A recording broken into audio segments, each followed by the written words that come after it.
Welcome to Lit with Ernest, where we dive into the world of literature and explore its significance in our lives. Today, we're going to discuss a remarkable piece of American literary history, George Washington's letter to the Hebrew congregation in Newport.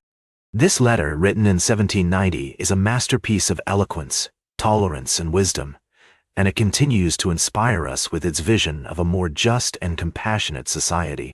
To understand the significance of this letter, let's first set the historical context. In the late 18th century, the United States was still a young nation, struggling to define its identity and values. The American Revolution had just ended, and the country was in the process of shaping its government, laws, and social norms.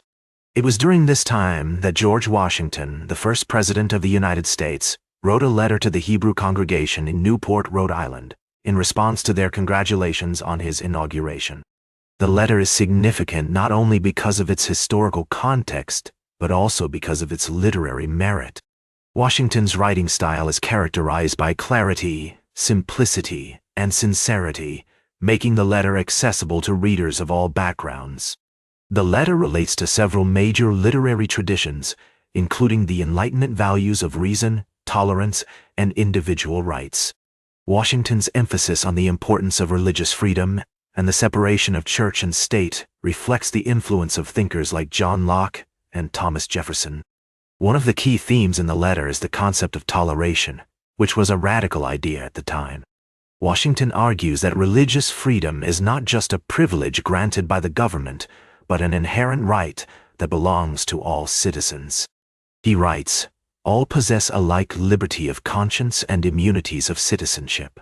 This sentence is remarkable because it shows how Washington is pushing against the idea of tolerance as a form of condescension, instead arguing that religious freedom is a fundamental human right.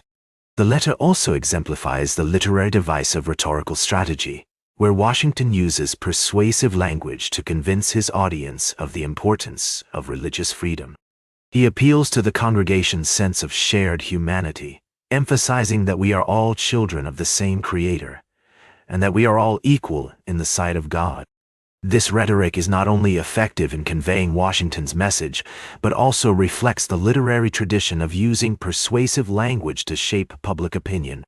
The cultural impact of this letter cannot be overstated. It has influenced everything from the development of American democracy to the civil rights movement.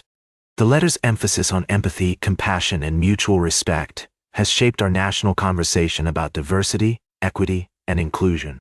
For example, during the civil rights movement, leaders like Martin Luther King Jr. drew on Washington's legacy, using his words to argue for equal rights and social justice. In conclusion, George Washington's letter to the Hebrew congregation in Newport is a masterpiece of American literature that continues to inspire us with its vision of a more just and compassionate society. Its significance lies not only in its historical context, but also in its literary merit, themes, and cultural impact. As we navigate the complexities of our own time, from debates about immigration to discussions about free speech, Washington's words offer a timeless wisdom.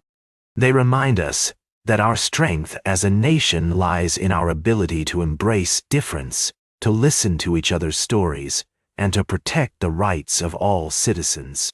Like this episode, if it hit true. Share it if you respect honest talk about books. Subscribe because we'll do this again. This is Ernest, signing off.